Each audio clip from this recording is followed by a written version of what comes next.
Hello, my name is Maggie Duan. I'm a yoga teacher and a Mandarin tutor in Toronto. The story I'm going to share with you today is called The Sneakers That Brought Me Down to Earth.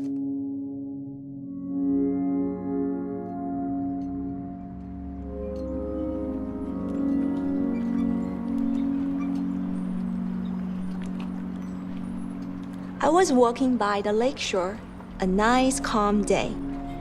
A lady passing by said, "Oh, I love your shoes." "Oh, thank you," I replied with some surprise. My shoes were a pair of sneakers I had never worn before. Just simple, white train, plain with soft soles. My mom bought them for me when I was on visit to China.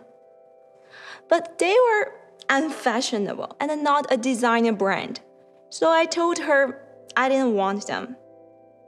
But she insisted. Once I came back to Toronto, I put the no-name sneakers away. This day, I was organizing my shoes and I found out the sneakers still in the suitcase. I tried them on and they felt great. That's when I went for a walk.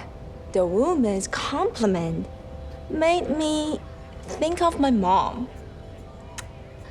I started reflecting on our relationship, which was bittersweet.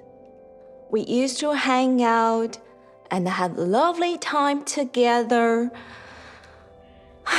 But she thought I had betrayed her when I decided to move to Canada to reunited with my father, who later remarried.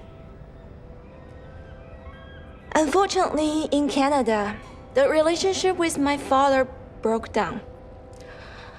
I moved out of his place and started life on my own, renting a room in a small house, along with 5 other roommates and the landlord's family.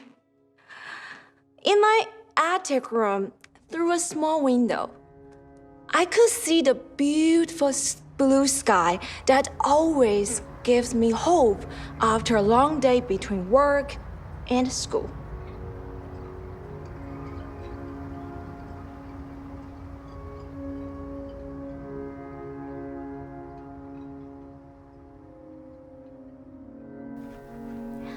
So looking down at the sneakers made more memories come back of how difficult it was as a newcomer. My first time in Tim Hortons, I was so confused the person in front of me ordered a double-double. I never learned that in my English class. Another time, in a sandwich bar, instead of asking for more mushrooms with my sandwiches, I accidentally asking for more washrooms with my sandwiches. At school, where I studied sports journalism, and afterward in my internship, I worked hard. However, at the end of my internship, they were experiencing layoffs, so I couldn't be hired. I felt angry and ashamed because I couldn't overcome my Chinese accent and then couldn't continue my journalism career. But I didn't give up. I made a big decision to jump out of my comfort zone, and I refused a Chinese media offer because I realized that I wanted to live and work in a multicultural environment. So I went back to school to study early childhood education at night while working at child care setting. Meantime, I also got trained to be a yoga teacher. But frankly, this time was not easy and left me frustrated and exhausted. But I am so proud of the multiple skills I gained over the years. I could make a burrito within 15 seconds when I was working at Freshie. I made 400 pumpkin pies at Thanksgiving when I was working at a bakery. I changed over 15 diapers a day when I was working at daycare. Once, I was working at a Chinese dumpling restaurant.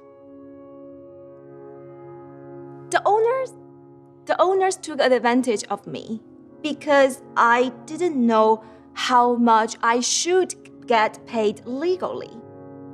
So they only paid me $6 per hour plus no tips. But guess what? In the winter solstice, the busiest day of the year, and it is traditional in my culture to eat dumpling on that day. And on that day, I met a customer who became my husband 3 years later.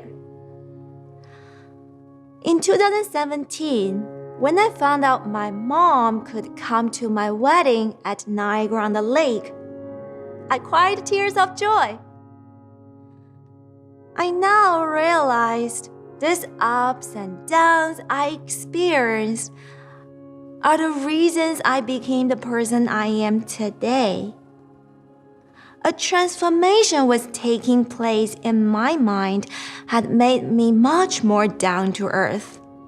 Perhaps that is why I decided to wear the simple and comfortable pair of sneakers on my way to teaching, but not during the pandemic. So yes, I started my yoga small business called Yoga Time, and I'm tutoring in Mandarin. I hope to wear this pair of sneakers to pick up my mom at Pearson Airport soon, if it's not snowing. Thank you.